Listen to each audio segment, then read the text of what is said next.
UP board class 6 Hindi medium. आज हम कर रहे हैं अभ्यास 6C।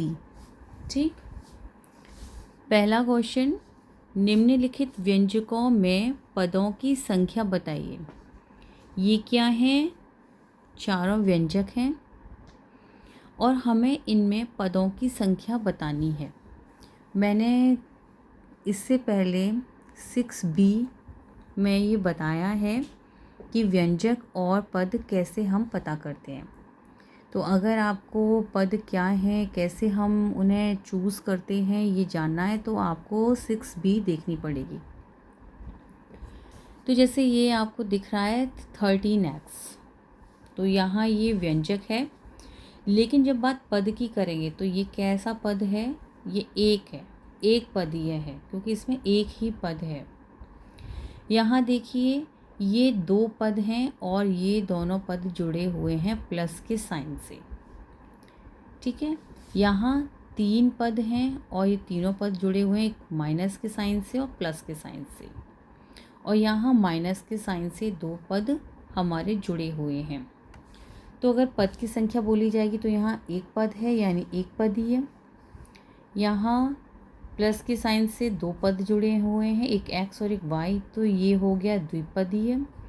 और यहाँ ax² minus bx plus c, x² comma minus bx comma c, ये तीन पद हैं और ये प्लस और माइनस से जुड़े हुए हैं, तो ये हो गया त्रिपदीय और ये हो गया द्विपदीय।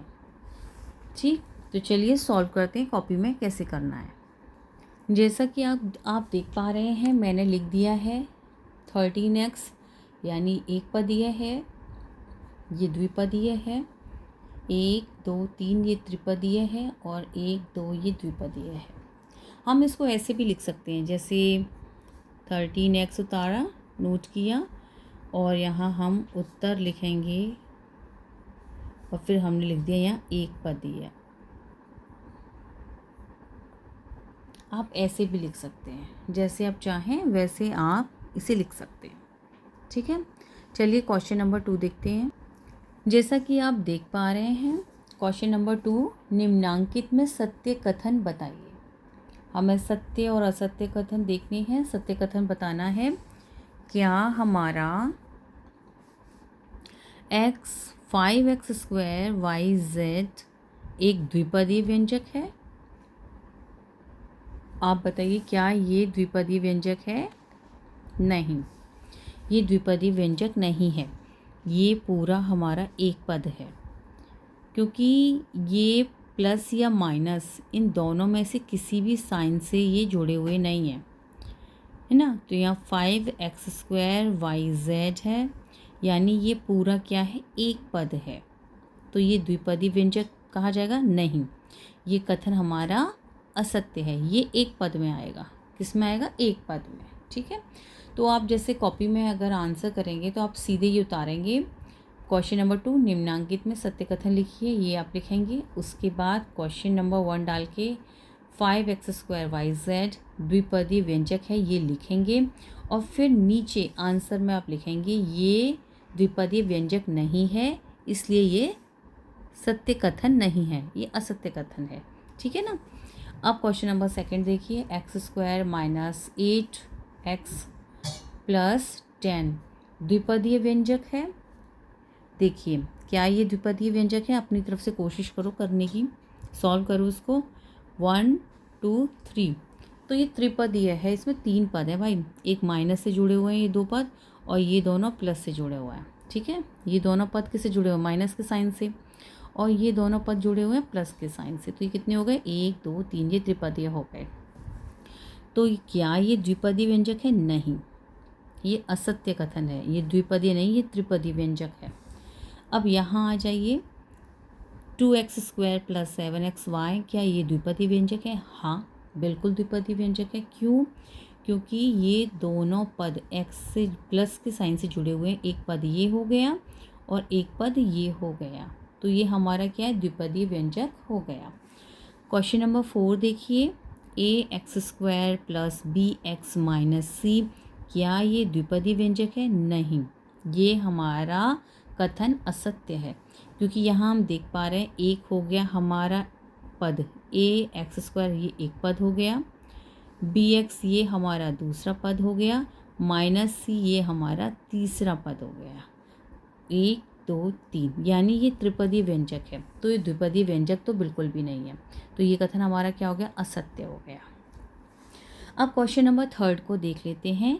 निम्नांकित में एक पदीय, द्विपदीय और त्रिपदीय व्यंजक बताइए। बताइए कितने पद हैं? बिल्कुल कोशिश करिए। एक ये पद हो गया, एक ये पद हो गया, तो ये हो गया द्विपदीय। ठीक है, द्विपदीय व्यंजक मैं यहीं पर दे रही हूँ, आप कॉपी में तरीके से करिएगा, मैं यहाँ बुक में ही लिख देती हूँ। ठीक है, ये एक पद हो गया, एक पदीय। ठीक, एक पदीय। ये 1 2 3 ये त्रिपदीय हो गया। मैं यहाँ बना दे रही हूँ ताकि आप समझ सकें कि त्रिपदीय 3 पद हैं इसमें। ये 1 2 ये हो गया द्वि। आपको ऐसे नहीं करना है, आप पूरा लिखेंगे त्रिपदीय, यहाँ आप लिखेंगे द्विपदीय, आपको पूरा तरीके से करना है। ठीक है, यहाँ कितने पद हो गए? 1 2 3, तो ये भी हमारा हो गया त्रिपदीय। देखिए मैं करके दिखाती हूँ कैसे कॉपी में करना है। जैसा कि आप देख पा रहे हैं, क्वेश्चन नंबर 3 हमारा, निम्नांकित में एक पदीय, द्विपदीय, त्रिपदीय व्यंजक बताइए। देखिए, जब भी आप कॉपी में काम करें क्वेश्चन ज़रूर नोट कीजिएगा।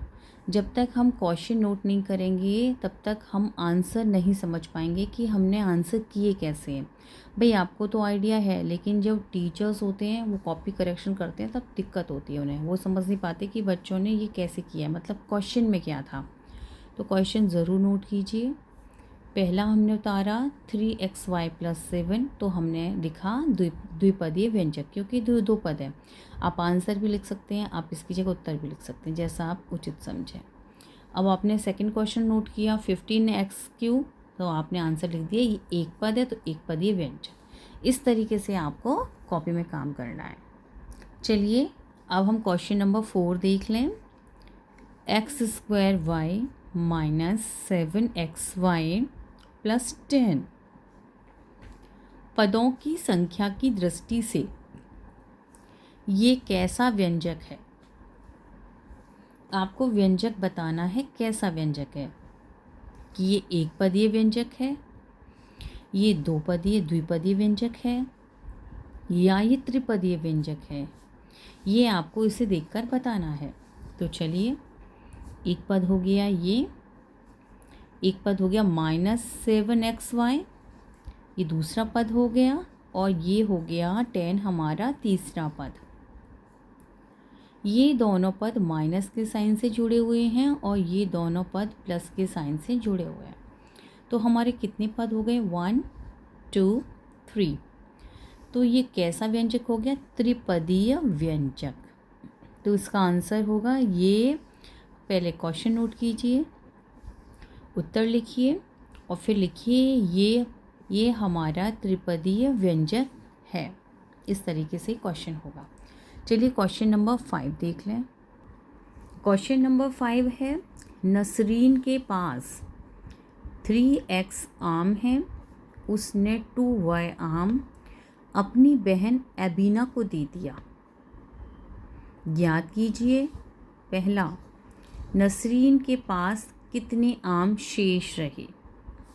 दूसरा, शेष आमों की संख्या में कितने पद हैं।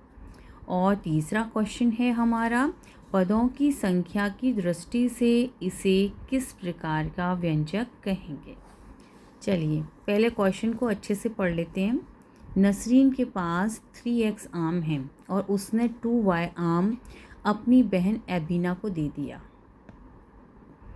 इसको अगर हम दूसरे तरीके से समझें तो मान लीजिए, सपोज़ कीजिए नसरीन के पास 5 आम हैं और उसमें से उसने 2 या 3 आम, मान लीजिए 5 आम हैं और 2 आम उसने अपनी बहन को दे दिए, तो कितने आम बचे? तो आप आसानी से बता देंगे कि नसरीन के पास 3 आम बचे। कैसे? 5 में से 2 घटा देंगे। अगर मान लीजिए नसरीन के पास 3 आम होते और वो 2 आम अपनी बहन को दे देती, तो नसरीन के पास कितने आम शेष बचते? 1। कैसे निकालते हैं आप? 3 - 2 = 1। ऐसे ही तो निकालते। 3 में से 2 माइनस कर देते, 1 आ जाता। ऐसे ही तो करते। लेकिन यहाँ आपके अंक नहीं है, यहाँ अंक के साथ बीजीय गुणनखंड भी चल रहे हैं, बीजीय अंक भी चल रहे हैं, ठीक है ना। ये 3x है, ये 2y है। तो अब बताइए क्या करना है हमें। नसरीन के पास कितने आम शेष रहे? भाई नसरीन के पास शेष आम की संख्या है 3x - 2y। चलिए करते हैं। जैसा कि आप देख पा रहे हैं, नसरीन के पास कुल आम बराबर 3x। जैसा कि आप देख पा रहे हैं, नसरीन के पास कुल आम बराबर 3x। ये हमें क्वेश्चन में दिया गया है।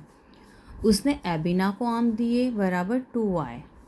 नसरीन के पास शेष बचे आम कितने हुए फिर? 3x - 2y। ठीक। अब अगला क्वेश्चन देख लेते हैं कि अगला क्वेश्चन हमसे क्या पूछता है। चलिए क्वेश्चन नंबर 2 देख लें। शेष आमों की संख्या में कितने पद हैं? जैसा कि आप देख पा रहे हैं, शेष आमों की संख्या में कितने पद हैं? बताइए, आप खुद सोचिए। ये व्यंजक है, कितने पद हैं? एक पद ये हो गया, दूसरा पद ये हो गया। दोनों पद माइनस के साइन से जुड़े हुए हैं, तो कितने पद हो गए? 2 पद। तो हम इसे लिख सकते हैं शेष आमों की संख्या में 2 पद हैं। कितने पद हैं? 2। तो हम यहाँ 2 लिख लेंगे। 2 पद हैं। बुक में मैं करके दिखा रही हूँ, लेकिन कॉपी में तरीके से काम होगा। क्वेश्चन नंबर 3 देख लीजिए। पदों की संख्या की दृष्टि से इसे किस प्रकार का व्यंजक कहेंगे? भाई जब 2 पद हैं तो हम इसे कैसा व्यंजक कहेंगे? द्विपदीय व्यंजक। सिंपल। तो हम इसे कौन सा व्यंजक कहेंगे? हम इसको द्विपदीय व्यंजक कहेंगे। तो आपको समझ में आया कि पदों की संख्या की दृष्टि से इसे किस प्रकार का व्यंजक कहेंगे? इसे हम कहेंगे द्विपदीय व्यंजक।